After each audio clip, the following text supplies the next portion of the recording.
If you want Colts talk all year long, you're in the right place. Taylor hit, but he bounces into the end zone. Touchdown! I-N-D-Y! How can we, like you mentioned, as pillars, as guys who are leaders on this team, how can we turn that around? Play action. Now he's in trouble, and he's going to be brought down. A sack for the Colts. DeForest Buckner back to the 27-yard line. Never quit.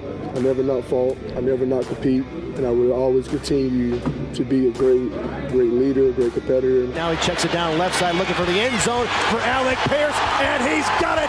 Touchdown, Alec Pierce. This is the official Colts Podcast, giving you an updated look at what's new with the Horseshoes. In the Indiana Union Construction Industry radio studio, let's get the podcast started. Yeah, let's do it. Welcome back for another week. Welcome back to another official Colts Podcast today, brought to you by WynnBET in the month of May in the state of Indiana, the city of Indianapolis. Welcome back on the Colts Audio Network. No Jeffrey Gorman this week. I'm Matt Taylor with Larra Overton, JJ Stankevitz. They're riding the podcast bus today as well. JJ, how are we doing today? We had football over the weekend. We had a rookie minicamp. Mate, it was funny. Before the show, you and I were talking, like, it feels like we just kind of woke up and it was May. Boom. And it hit you in the face. Man, all right, weather, like all of a sudden the weather's great. Yeah. And we're consistently in the 70s now. That's thinking good. about vacations this summer.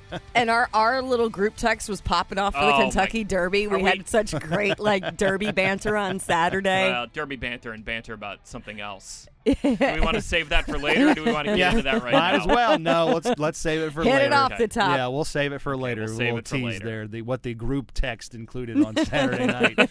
I got some slander coming my way, just as a heads up. So, all right, busy today. We're continuing to talk about the Colts in the spring. It's Week 5. Phase 2 is ongoing. Also going to recap rookie minicamp that unfolded last week. Our first chance to see Anthony Richardson and company on the field. We'll break down some NFL draft leftovers, get out the microwave and nuke some draft leftovers and fire those back up.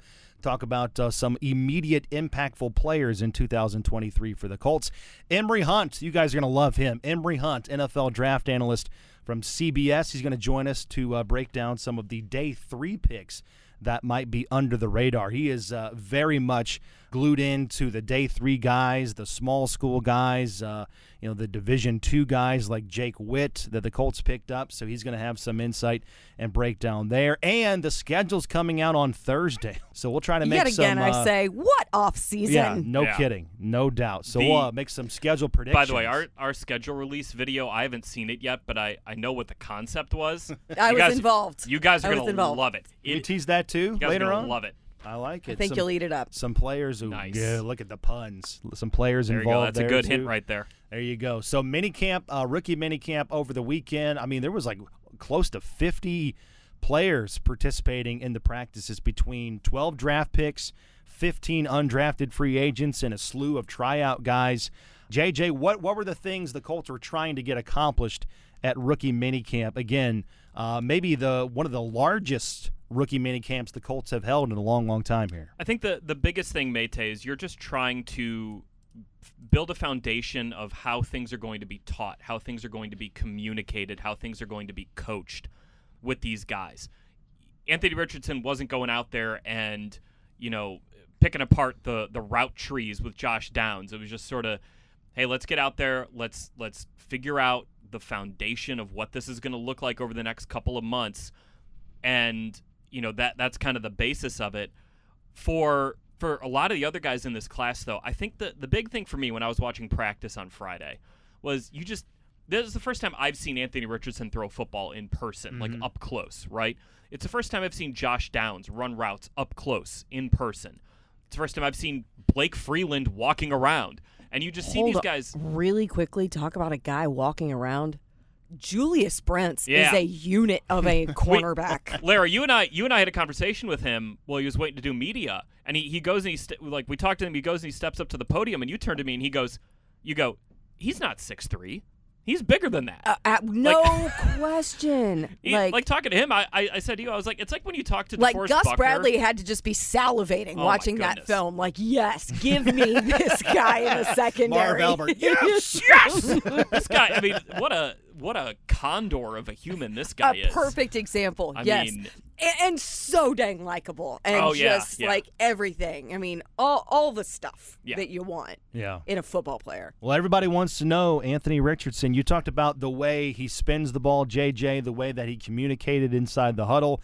It's early. You don't have veterans out there. You're working with a bunch of guys that, again, reality is all these tryout guys, they're not going to be here in a couple of weeks. They're not going to be around in training camp. But just body language-wise, his communication with his teammates, the other guys out there, how did he look to you? What were your first impressions of Richardson at practice? One of my favorite words to describe Anthony Richardson is ebullient. He just has this like bounce in his step and this presence about him that's just, it draws you to him. Mm-hmm. And we posted that little clip on our Colts social channels of him just like, bouncing out of the locker room, big smile on his face, putting his helmet on, getting to work. And it's like, this guy, the way that he just conducts himself in practice, you can see how teammates would want to be around him, why they would want to follow him and kind of latch onto him. I think that's going to play very well with veterans when Anthony does get back here. Mm-hmm. Because, those guys, look, it's not easy to win over a veteran locker room as a rookie. You have to be humble and confident, and Anthony Richardson is humble and confident. Like, he doesn't let his humility get in the way of his confidence, and he doesn't let his confidence get in the way of his humility. That, to me, that combination works really well in establishing yourself in the NFL, where I'm confident enough in my abilities to know that I can get through whatever challenges are going to be presented, but I'm also humble enough to know I don't know everything. There is a lot I need to learn, and I want to, I'm not going to be the leader of this team stepping in day one. And I think he's able to toe that line in a way that not a lot of other 20-year-olds are able to toe that line. And you saw him, Larra. Shane Steichen obviously spent a lot of time with him, and Anthony Richardson was okay with that. There was a lot of time on task between the head coach and the play caller and the potential rookie starting quarterback. And I love the story about the parking lot with Josh Downs, giving him a call, say, hey, man, let's throw it around. Let's just kind of get to know each other. I'm sure there were countless stories similar to that this weekend that played out with Anthony Richardson, trying to build up relationships and trying to build up rapport as fast as he can. And I also love the quote, like, I hate the fact that I have to leave now. I can't come back until May 15th. These rookies can't come back and intermix with the veterans for another week or so. So just exciting that those two sides, the head coach and Anthony Richardson, got together, and there's this willingness to grow and to learn, and you can see that drive in his body language, and then when he talks, when he communicates, he really does have a passion to get better, and he doesn't know what he doesn't know, and he's a sponge, and that's what Shane Steichen's for. And not just Shane Steichen. We saw, Cam Turner was incredibly hands-on. If anything, Shane was, very kind of strategic and almost selective at when he was jumping into certain things or giving certain bits of feedback. It was really like a lot of Cam Turner and quite a bit of Jim Bob Cooter as well, and then Shane mixing in there as well, which was, kind of great to see how Shane was more observing and digesting, and then probably going to go give a little bit of feedback later. And it was in the element a lot of, Jim Bob and a lot of Cam right up there in the mix of things. And I think really what this time between rookie minicamp and this next few days before they're back in the building, it allows guys to come back to earth a little bit. It's so emotional, the whole pre-draft process, getting drafted, or the guys who sign in free agency and they get in an NFL building for the first time and helmet on for the first time and they meet their teammates. And, you're drinking out of a fire hose a little bit with all of this. So now you get to compose yourself a little bit and get ready to know what the expectation is when I come back into the building. I think that's a really critical, almost like, exhale period for these guys to now prepare themselves to come in as pros. As we said, busy weekend for the Colts, 3 days of rookie minicamp. Also, 15 undrafted rookie free agents. That full list is available online right now on Colts.com. JJ, you wrote about a handful of guys over the weekend. Also, too, the Colts made some roster moves on Monday, releasing some players and then signing a few more. But correct me if I'm wrong, JJ, that number's still at 15 Still at guys? 15, yep. Yeah, so release 4, sign 4 more. For both of you, which undrafted free agent are you most intrigued by? Can I throw 2 out there? Sure. I want to go with Emil Ekiyor. Oh, yeah. Name that you might remember. His dad played for the Colts for a little bit. Yeah. Alabama kid. He's played a lot of games. He's a guard, so he's going to come in and compete at that spot at probably right guard. But he's a guy who had he said he had a 3rd to 5th round grade on him. Mm-hmm. That's what he was told. But there was a medical concern with his knee, and that's why he fell all the way out of the draft. The Colts getting their hands on this guy. It's like a 13th draft pick. Yeah, I mean, it doesn't. He's not guaranteed anything. He's certainly not guaranteed a roster spot. He's going to have to compete, but he's a guy who, reading Dane Brugler's write-up of him, he had a 4th round grade on him. Mm-hmm. I mean, this is a guy who, if the Colts drafted him in the 4th or 5th round, I don't think anyone would have batted an eye and been like, well, that was a reach. Right. He was a projected top 10 guard. Right. So and he started a lot of games, a lot of big games for Alabama at right guard, where you would expect him to come in and compete with Will Fries this offseason. One other guy I want to throw out there, because this is a really cool story, Tyler Adams. Yeah, that was going to be from my Butler. pick. Yes, Okay. yes. So We are of one mind there, So yeah. before you tell us about Tyler Adams, I want to read off some players, some Butler graduates who have played in the NFL. There's been one Butler graduate I don't even know to if I play in the can- NFL in the last since 1952. I got a recruiting letter from Butler. Did you? It wasn't Okay. me. It wasn't me though. Well, but see, you might have been able to play No. with running back Arnold Mickens, Oh. who appeared in 3 games for the Colts in 1996. Let me read off some of the other names All right. that are Butler graduates to play in the NFL. Babe DeMancheff, he played from 1945 to 1952 for the Boston Yanks. Oh, yeah. Oh. Earl Elser was a tackle who weighed 229 pounds, and he was 6'1", and he was playing tackle. Are these guys? Are there pictures up in Hinkle Fieldhouse? Is that how I you mean, know there this? should be. Got Hal Griggs, Curly Hinchman. Oh, Curly. Yeah. Lou Reichel. Touchdown, Curly. And my favorite one, this guy named Flash Woods, yeah. played in 1926. If the Colts drafted a running back named Flash Woods in 2023, I'd be like, that's awesome. Yeah. He's Give me making that guy. He's making the team on principle alone. So I love it. Tyler Adams will try to be the first Butler alum to play in the NFL since 1996, and he'll join a illustrious list of guys including Babe DeMancheff and Curly Hinchman. I love it. Larry, he was at the pro day, wasn't he? The local pro day. Tyler Adams out of Butler for the Colts. Sounds right. I think he was. Do not have that roster But readily what a cool available, story, but though. yeah, exactly. The guy transfers to Butler. From Harvard. Yeah, 5-year Harvard guy, Ivy Yeah. League guy. Yeah. He tore his ACL twice in college and then transferred to Butler. Yeah, he's fast. Now he's got a chance. Yeah, 4.42 240. Dominated the Harvard pro day, and that definitely got him on the radar for NFL scouts. Do you think, did he and Rodney Thomas have to go head-to-head in some Ivy League battles? Ooh. you I'm think? sure they did. Yeah. I'm sure they Yeah. did. Yeah. Right? How Absolutely. about that?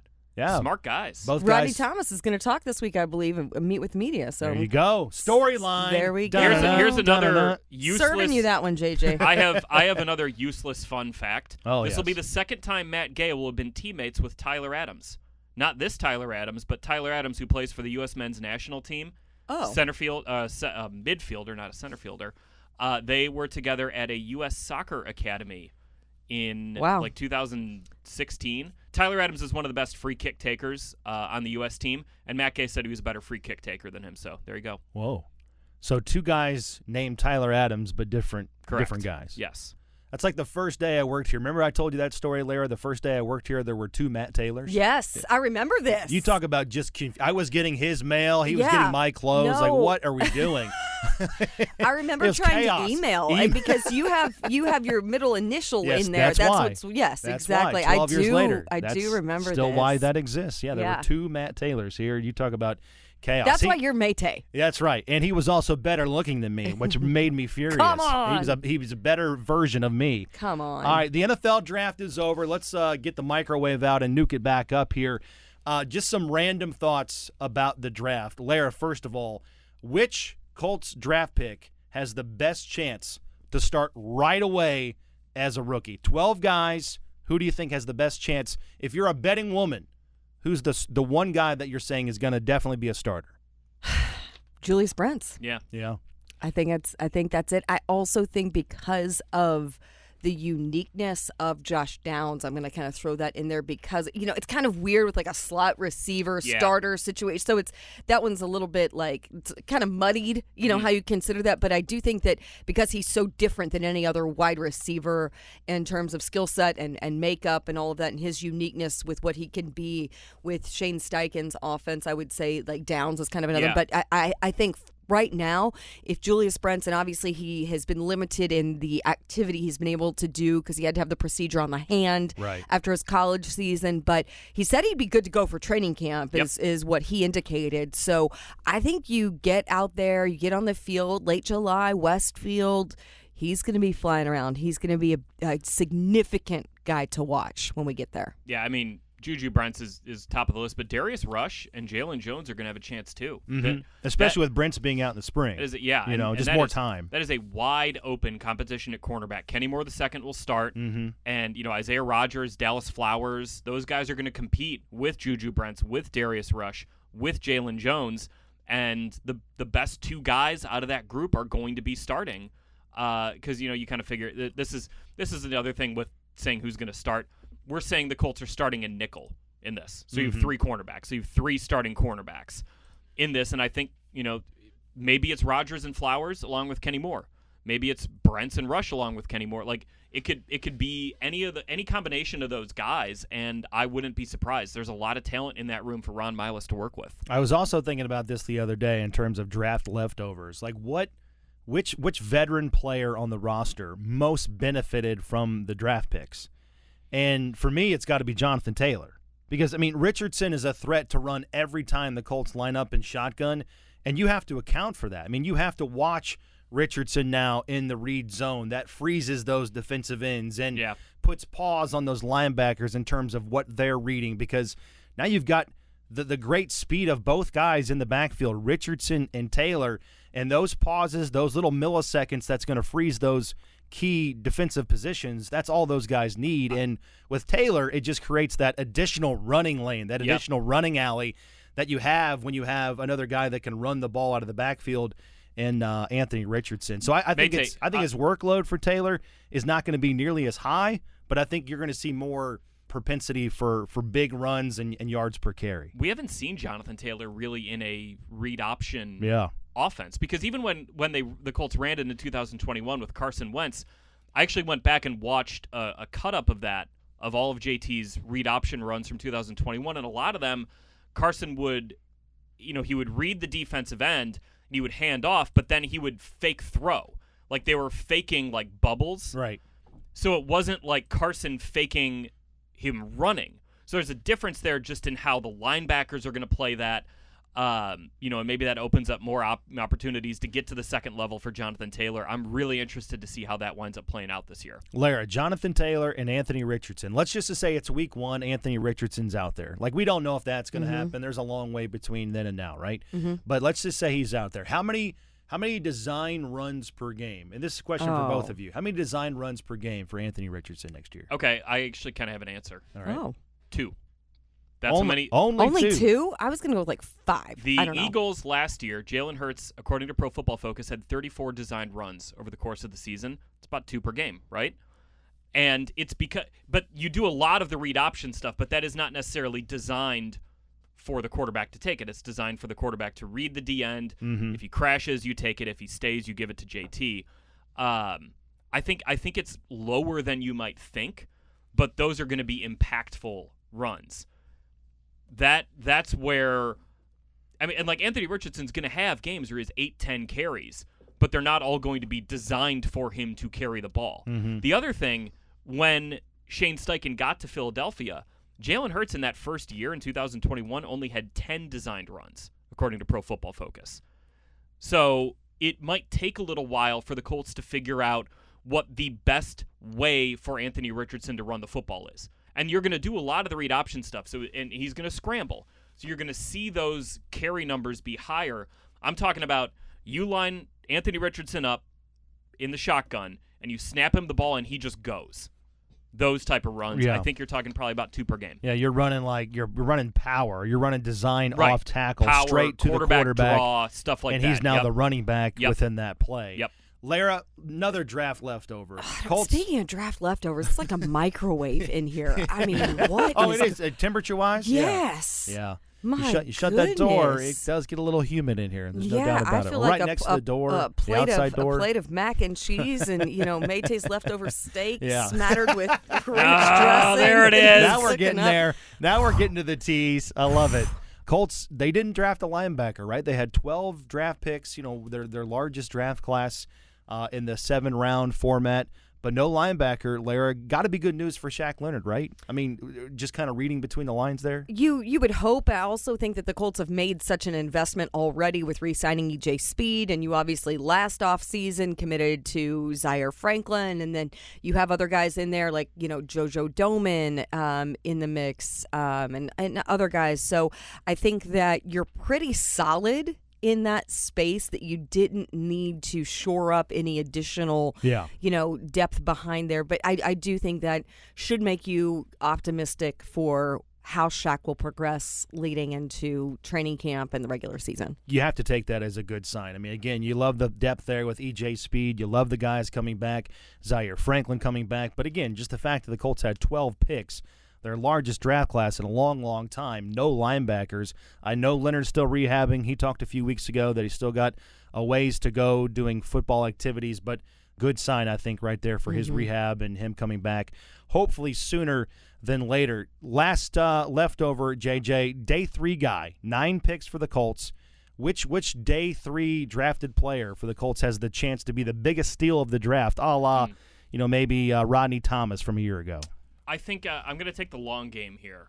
I love the idea of Jake Witt developing behind the scenes here in Indianapolis for a couple of years. I have no idea if he actually will and if he can. But his athletic profile, I think about, you go back to what Shane Steichen has experienced. And when Shane Steichen was in Philadelphia, the Eagles had they used a 7th round pick in 2020 on someone who literally had never played football before, Jordan Mailata. Mm-hmm. And he comes over, he winds up starting 10 games as a rookie, and then 14 games in 2021, 16 games in 2022. It's really because they foresaw we're going to need a Christmas album, and this guy has the pipes from the heavens. So that was really what it was on the draft profile. The amount of digging that they do on these prospects, I wouldn't be surprised if they're like, he's got a great voice. Absolutely. Like that type of profile, like, man, if you can develop this guy, woo, as a 7th round pick, the amount of surplus value you could get out of him, I'm fascinated to see his development. Blake Freeland, too. These guys are just athletic freaks. Yeah. They both had 37-inch verticals. You might say, you're a tackle. When are you going to jump? But that just shows how explosive of an athlete they are. Tony Sperano Jr.'s got some dudes to work with in there. I don't know if either of those guys may not play at all this year, but you develop them behind the scenes a little bit, and maybe you start thinking about these guys could be contributors in 2024 and beyond. I'm intrigued by Daniel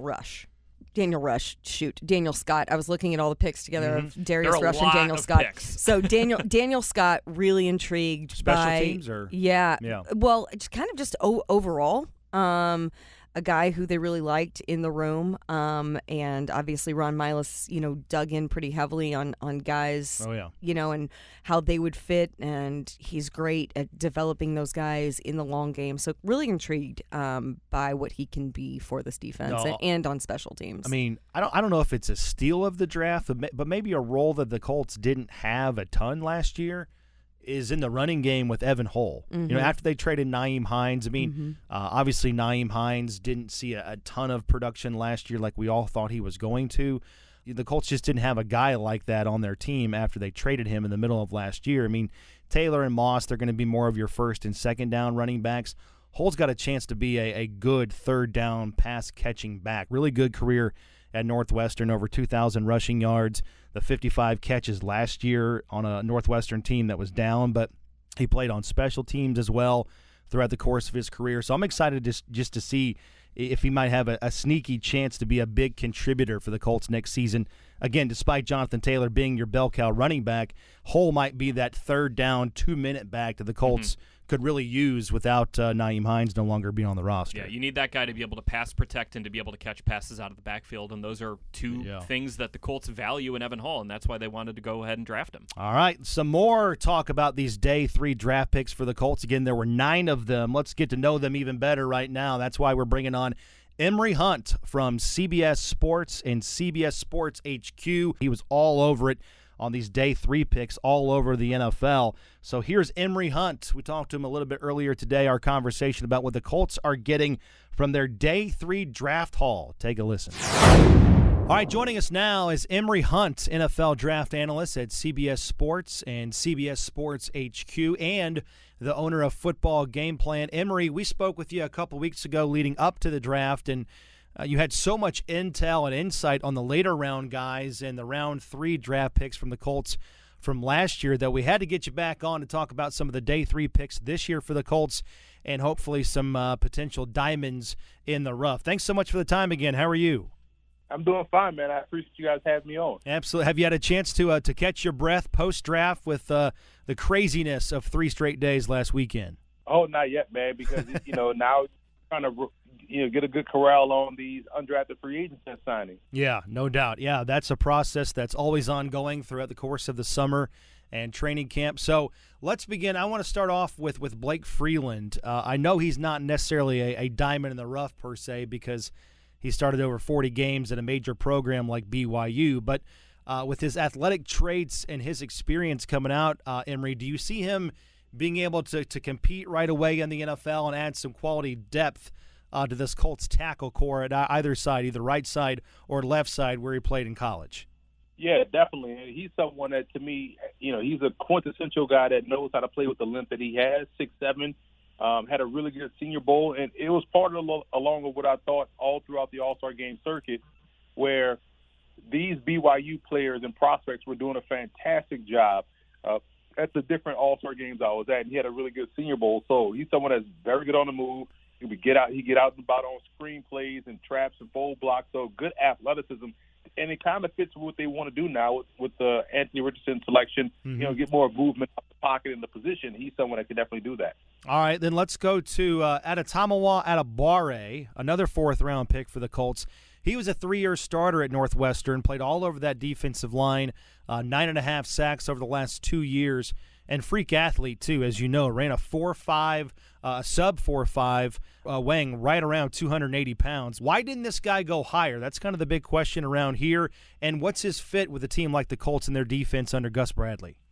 I feel like because he's an extremely quick defensive tackle, he's super explosive off the ball, he could be a disruptor on the interior. And because of that versatility and his speed and what we saw him test at the Combine, he is someone that can play across the front, maybe as an edge rusher, maybe as that 7 technique on the edge as a true defensive end, or even as someone that can really get up the field as an interior pass rusher as a 3-tech. So he gives you that versatility. He could beat a guard all day long, and it's just about finding the right fit for him. And I think he fell because there's no real true position. But, man, someone like that that's super quick, you want him on your defense, and I'm excited to see how he's going to be utilizing this defense as well. And it seems like the Colts really prioritize those guys, or at the very least are really interested in those tweener-type guys, right? Guys that can play inside and outside. They don't necessarily come into the NFL having a true home or a true fit, just kind of seeing how they grow and where they blossom and what their best fit is once they get in here. Why don't more teams seemingly do that when you're talking about guys that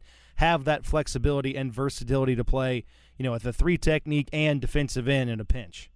Yeah, that's a great point. I feel like a lot of coaches tend to be married to scheme and personnel and a certain type, but at the NFL level, this covering the Colts, that you really have to maximize your game day 46. Yeah. So you better have guys that can do more than one thing, and I'm glad some coaches are a little bit more flexible in what they ask guys to do and what they're looking for out their defensive front or their positions. All right, then in the 5th round, the Colts drafted Darius Rush, cornerback out of South Carolina. He moved from wide receiver to defensive back in 2019 and didn't become a full-time starter until his 4th year there with the Gamecocks. Do you know why he made that switch positionally to corner? And was that the biggest reason why he didn't see the field until late in his college career?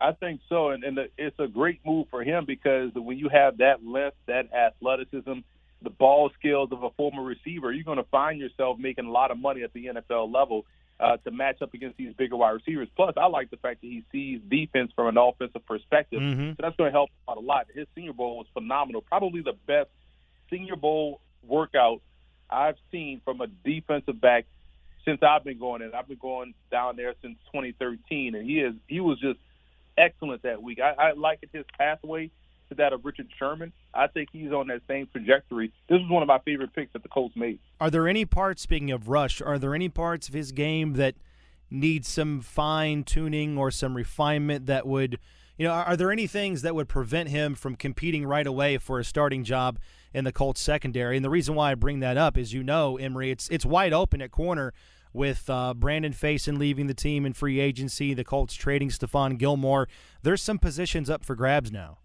It's just about working within his technique, and that's something that's expected because he's made that switch from receiver to cornerback. So he's still trying to figure those things out, and that just comes with reps and playing within a different defense. I think because he can play press and won't have to play off coverage a lot within his defense, he can do a great job in playing right away. So when you combine him with the Julius Brent selection, which you got last year, and Dallas Flowers, I like the secondary makeup of this football team. They are long, they're athletic.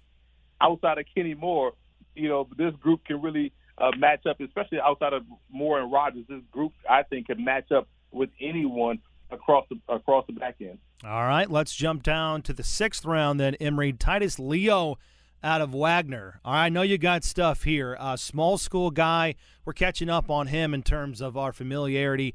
33 games at Wagner. Wagner plays in the Northeast Conference at the FCS level. Only played the edge rusher position the past 2 years. He was recruited as a wide receiver, started his college career as a safety before moving to outside linebacker and then down to edge, defensive end.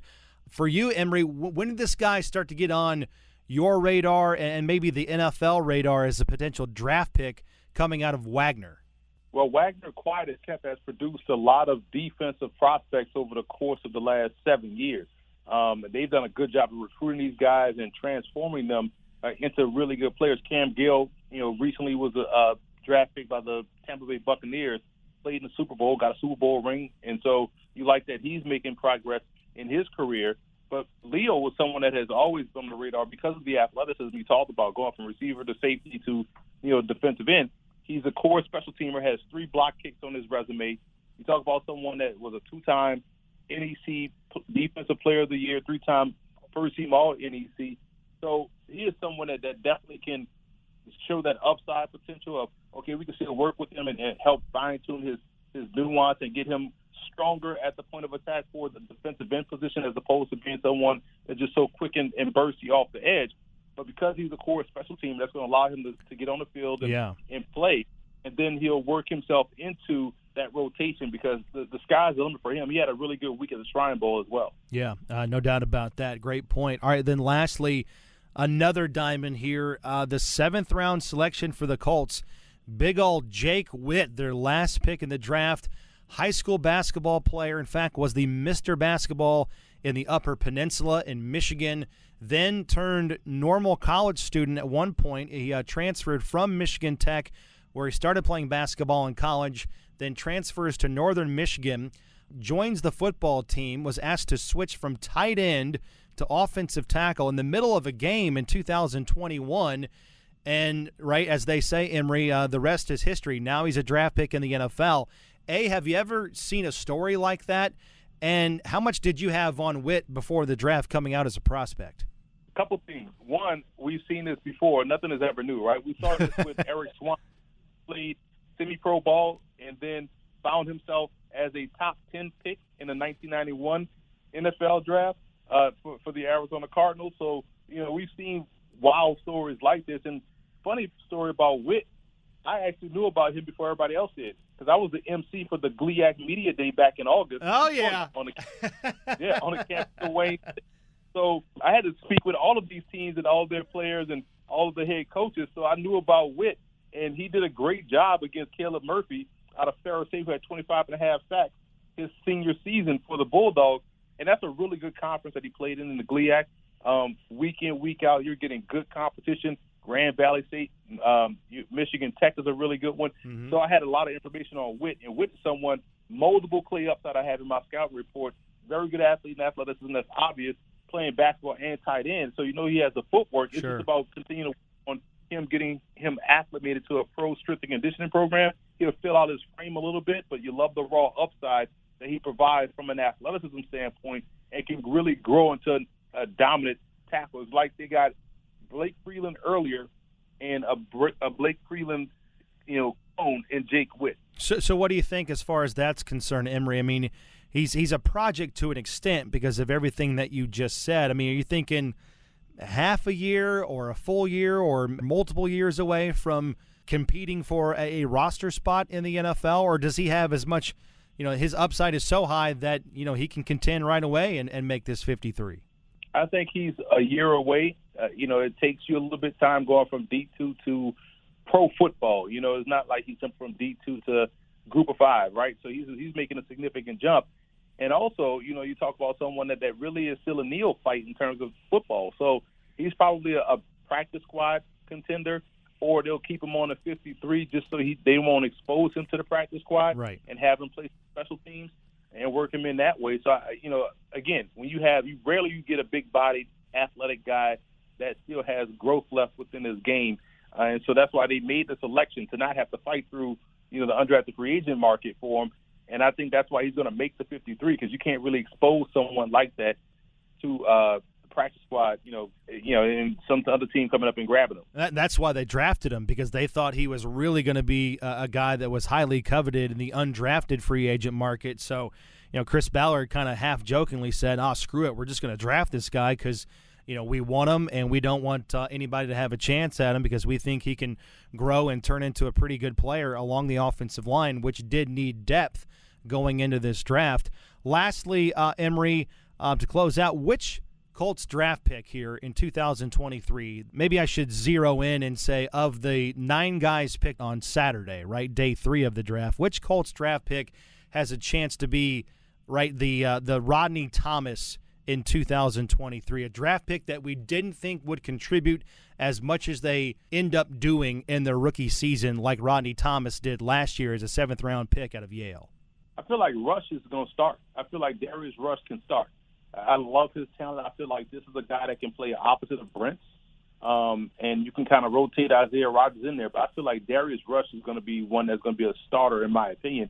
And I'm just excited for what the Colts have done in an undrafted free agent market, because I feel like the guys that he brought in are guys that I saw at one specific All-Star game, which tells you how much they stood out at this specific game at the College Gridiron Showcase. Braxton Westfield out of Carson Newman, phenomenal week of work. Cody Kress out of Sam Houston, another guy that had a phenomenal week of work. And you also look at Tyler Richardson, who was at the Hula Bowl out of Tiffin. Tiffin is another program like Wagner that has produced so many good defensive prospects. So for me, the Colts have knocked out the park on both ends. Across, I was a big fan of Anthony Richardson, but to the point, Darius Rush is the guy I feel like no one's talking about that's going to be a starter out this group on day 3. Indeed. That's Emory Hunt, CBS Sports, CBS Sports HQ. You can also find him all over the place. He's the owner of Football Game Plan. Emory, always a pleasure to have you on. Thanks so much for making some time for us to share your insight on these day 3 guys that could turn into big players down the road for the Colts. Enjoy some downtime coming up, and I hope we can catch up again next draft season if you're up for it. Anytime, Matt. Appreciate you always bringing me on. That's Emory Hunt, really good guy, really good draft analyst. Earlier today, CBS Sports HQ, very dialed in to the day 3 picks for the Colts. Even had great stuff on Jake Witt from Northern Michigan, the MC at the Conference Media Day last summer. So, again, check him out on Twitter, at FBallGamePlan on Twitter. All right, as we said, the NFL never sleeps. You thought things were going to die down after the draft. No chance. Au contraire, mon frere. The NFL schedule comes out later this week, set to come out on Thursday night. Let's make some schedule predictions before everything is unveiled later this week. Now, a few things to note. The Colts finished in third place in the AFC South last season. They're going to play crossover games at home against third-place teams from the AFC West. That would be the Raiders. The NFC West, that would be the Rams. That's a crossover game there in the NFC, as well as road games against third-place teams in the AFC East. That would be the New England Patriots. And the AFC North and the NFC South in 2023, those are their division alignments, if you will. AFC teams this year, they get 9 home games and 8 away games in 2023 because we're playing 17 games now. Also this year, there's going to be a Black Friday game for the first time ever. Games do not belong to networks any longer. All games are free agents, if you will, when it comes to TV. Teams can now be on Thursday Night Football twice, and not every team is guaranteed to have a primetime spot, meaning not every team is guaranteed to play on Thursday Night Football.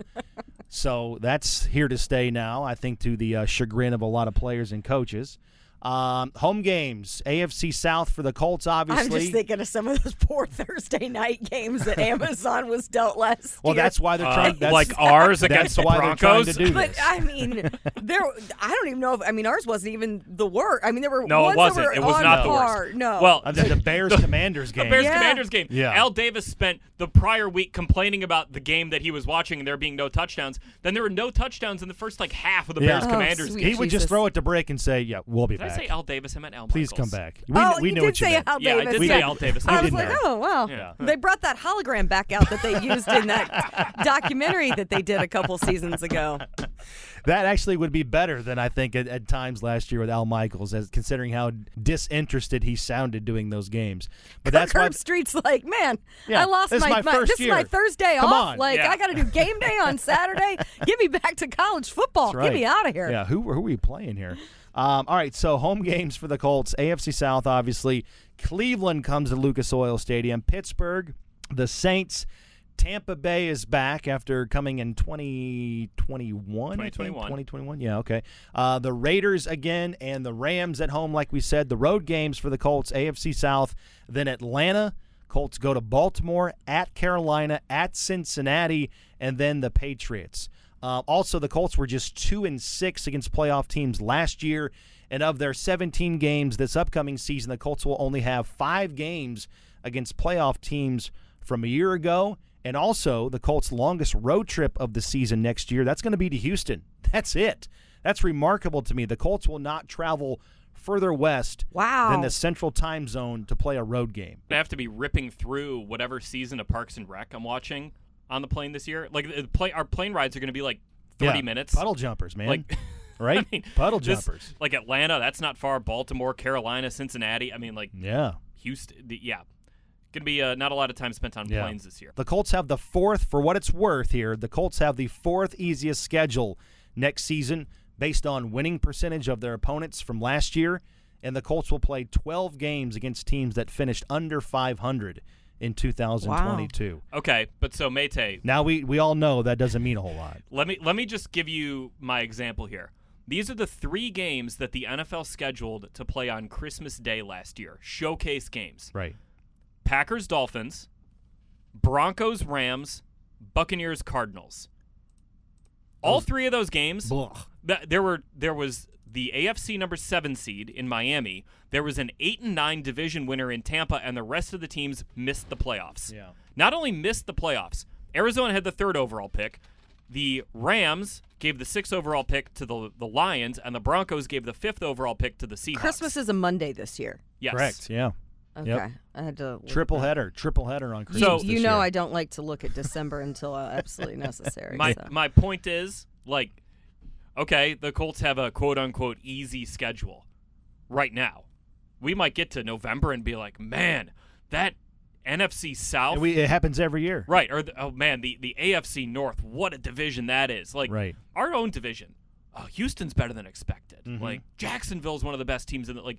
That could all happen, and we could be talking about the schedule. They only have 5 teams that made the playoffs last year. They might have 8 that make the playoffs this year, for all we know. 33 consecutive seasons. Since 1990, every year since then, at least 4 teams have qualified for the playoffs every year that were not in the postseason the year before. 7 teams last year made the playoffs that didn't in 2021, and at least 2 teams have won their divisions the season after missing the playoffs in 19 of the last 20 seasons. So worst to first, the turnaround in the NFL, it can happen much quicker in this league than in Major League Baseball and the NBA. This schedule really doesn't mean a whole lot on paper in terms of strength of schedule going into the season. All right, prediction time, Larra. Who do you think the Colts will open with to start the season? We're going to find out Thursday night at 8 o'clock, by the way. That's when the schedule comes out.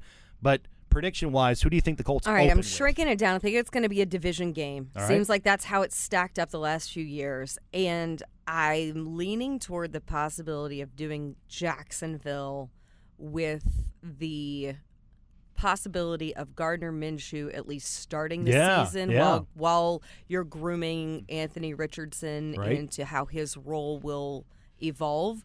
So I'm thinking maybe a little like Minshew magic against his former team with like the young, up-and-coming, hungry, new era Jacksonville Jaguars. Gardner Minshew, awfully good in season openers in which the Colts and Jaguars play. Hey-o. Oh. Yes, he was. Like, what, 89% completion percentage wasn't that game? higher So than I don't know. that? Just It was kind of 95%. threw that one out there.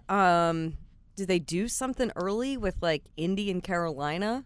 See, I kind of feel like if That'll the be a schedule, little bit more into the meat of it. if the schedule makers are going to try to line that up, Right. that would be later in the season. Yeah. Mhm. Where like we don't know, Andy Dalton might start week one. You could have a week 2 showcase game where you're trying to get Richardson versus Young, and it's Dalton versus Minshew. Right. So I think that could be later in the season. Mm-hmm. I don't think the schedule makers are necessarily going to take that all into account. But if they were, you would probably have the Carolina and Houston games be later in the season. Yeah, kind of toward the middle of the season, maybe. Yeah. All right, what do you think week 1? I don't know. I just love throwing out random week 1 games. Like, remember, 2 years ago, the Colts opened against the Seahawks? Yeah. Mm-hmm. So, I don't know. They're going to open against the Browns. That's what I said. I swear. How about that? I swear. It's got to be a home game because the Colts are due. And I said, the Colts probably aren't a huge, unfortunately, from a national standpoint, they're probably not a huge, sexy team to showcase in week 1.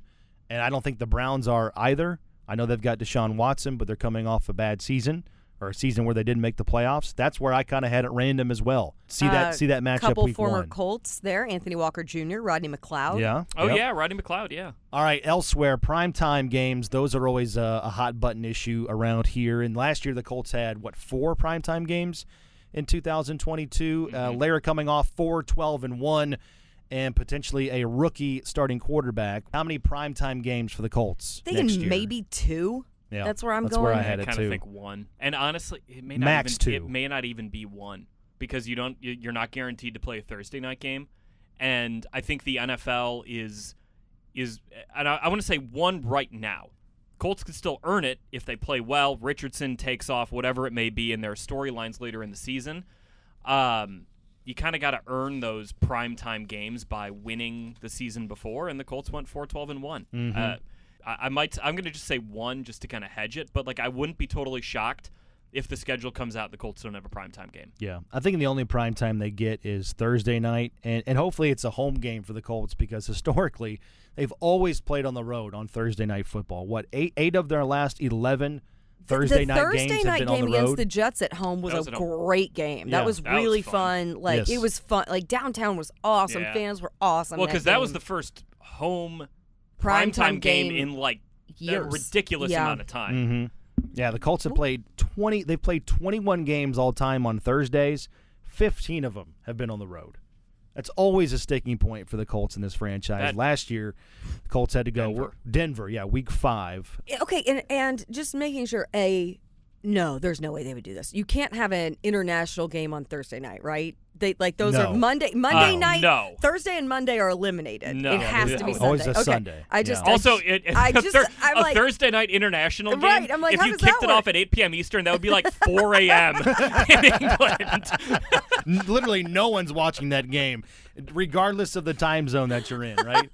That's how that would go. Coming to you sure. from an empty Tottenham Hotspur Stadium in London. No, there'd be people there, just no one on TV watching that bad boy anywhere, right? I love it. All right, that's a good look at the schedule next year for the Colts. We talked about hottest offseason storyline game. I think we would all agree it's got to be Carolina, but we don't know when that game will be because we don't know who the quarterbacks are going to be, right? I mean, is it Bryce Young? Is it Anthony Richardson for the Colts? Or it could be the vets going up there? I got something a little different for hottest offseason storyline. The matchup between Tampa Bay and Indianapolis, because I was talking with Matt Wilkening, the mastermind of With the Next Pick. Now that series we've wrapped it up for this year. He and I were talking about some things looking ahead to the season. He brought up it's the 20th anniversary of the Monday Night Miracle in Tampa Bay. Oh, yeah. And you've got nice. Colts Bucks this year. So I think nice. and it's a new era, of course, both teams. That game was like in October, wasn't it?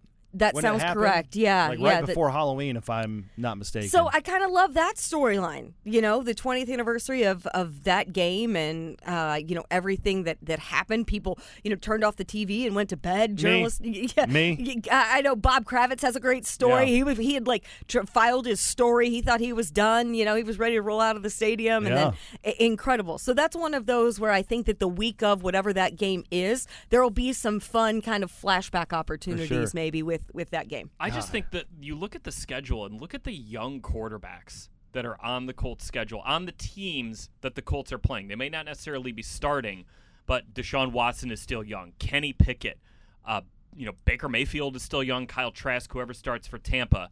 Stetson Bennett is now on the Rams. You would say he probably won't be starting, but who knows if Matthew Stafford's elbow, something were to happen there. Desmond Ridder, Lamar Jackson, Bryce Young. They really like those Georgia quarterbacks there in L.A., huh? I'm surprised they don't play for the Eagles. Joe Burrow, Mac Jones, Will Levis, C.J. Stroud, Trevor Lawrence. 4 years ago when the Colts played the NFC South, it was Drew Brees, it was Matt Ryan. Tom Brady was still in New England. Yeah, Jameis Winston. Pittsburgh 4 years ago, Bren Roethlisberger's the quarterback. Mm-hmm. And that era of quarterbacks is now out of the league. They are now kind of past tense. So you still have some older guys, Ryan Tannehill, Matthew Stafford, Derek Carr, Jimmy Garoppolo are all in their 30s. But just to me, looking at the schedule, I just kind of got the breadth Andy of Dalton. Andy Dalton. I just kind of got the breadth of the young quarterback movement in the NFL, that a certain era of quarterbacks has kind of been phased out of the league now, and now you've got all these young guys who can move and who can do certain things that like Jim Irsay said at his press conference, you're probably not going to see a quarterback like Peyton Manning or Tom Brady ever again in the NFL. And with it, it's playing 12. Yeah, exactly. Right. I mean, I kind of like the Cincinnati game for that reason too, because last year the Colts, they beat the Chiefs, should have beaten the Eagles, right? Those are the two teams that played in the Super Bowl. Cincinnati on the road for the first time, taking on Joe Burrow. I just mean, it's one of those litmus test games, like good barometer type games gotcha. for the Colts to kind of gauge, okay, where are we? Can we go toe-to-toe with one of the best teams in the NFL? It's how far away are we? Because the Bengals, they have found foundational success. They have found foundational footing there with Joe Burrow at the quarterback position. So I'm looking forward to that game in that regard. Just also to Joe Burrow, fun guy to watch. Just really an entertaining quarterback. So, all right, you guys fire away. I'm ready for it. Random thought. I am ready for it. Fire away. And why is the carpet all wet, Todd? I don't know, Margot. You guys going out of town? You know if it's cold there? Do these vans get good gas mileage? Shut up! Shut up! Shut up! Shut up! Shut up! I'm ready. I'm ready. Can I? Yeah, set it up. I'm ready. Go ahead. Go ahead. Here's a text Larry and I received from Matt Taylor. Yep, go ahead. On Saturday night. Quote, also, in the last week, I've put ranch dressing on wings, pizza, plain chicken, tortilla chips, baked potato, and steak. Yep. Lara, that's disgusting. No, this goes back to 2 weeks ago when we had our condiment draft. conversation. Yeah. Yes, exactly. And I said ranch dressing is the best condiment there is. And I just wanted to show you and illustrate to you the versatility. But steak? Yeah. That's where this conversation took off. Off the rails. Yeah. Yeah, you shouldn't have to guys slather went- a you guys steak went in some double Hidden barrel. Valley. Quote, steak dipped in ranch, money. Money. from Matt Taylor. Yeah. And then I'm like, what are you doing to these steaks? Lara says, now that just means it's a bad steak. Correct. This is, Just read the text string. Just do it verbatim, word for word. Play the hits there. I'm legitimately floored by, quote, steak dipped in ranch money. Okay. Mayte. I mean, not every time, but every once in a while. Lara sends a gif of Vince Vaughn saying erroneous on both accounts. Which is well played. Mayte. Gorman agrees with me. Yes. Listen, it's well, okay. If I'm going, and then I got I'm just saying I'm words, not the only one. 2 words: meat market. Yes. Like, where are you getting these steaks? And that's where I have to be clear. Like, if I'm going to go to St. Elmo's, if I'm going to Prime, I mean, those are delicious, well cooked, tender cuts of steak. I am not going to obviously put ranch dressing on those, but I don't pretend to be a professional smoker or a professional griller, right? So if I'm in the mood for steak and I go down to my local grocer and I pick up a couple of slabs of meat, we got to call our friends like at Kincaid's or Joe's Butcher Shop or something. But I'm just saying, like a little extra flavor, a little kick, a little ranch on steak. It's not bad. So it's not bad. As a good reporter, I did ask additional follow-up questions to Mayte. You did. What kind of steak? Who cooked it? What was its doneness level? You did probe, yes. So Mayte says it's reserved for home grocery store bought steaks to give some more flavor, medium temp. Okay, so you're cooking your steaks properly. Good for you. Yeah.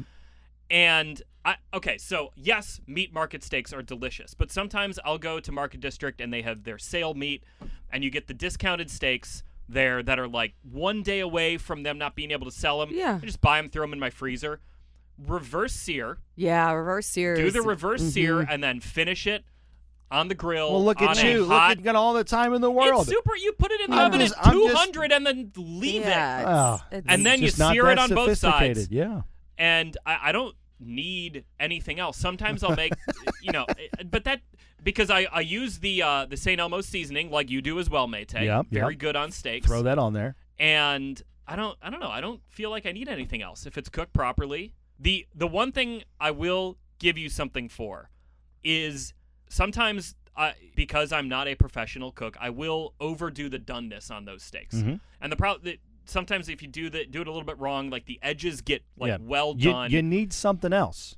But to make up for that. For me, not ranch dressing. We just need to invite you over sometime this summer. Get yourself some of this good Tucker meat that he's got on the grill, and I know where I can get some A1 sauce too. That's exactly right. You do. But I really put the A1 on the steak. Like I don't really. Dan, my husband has dialed it in. I really don't put anything on it for the most part. Last thing on this now.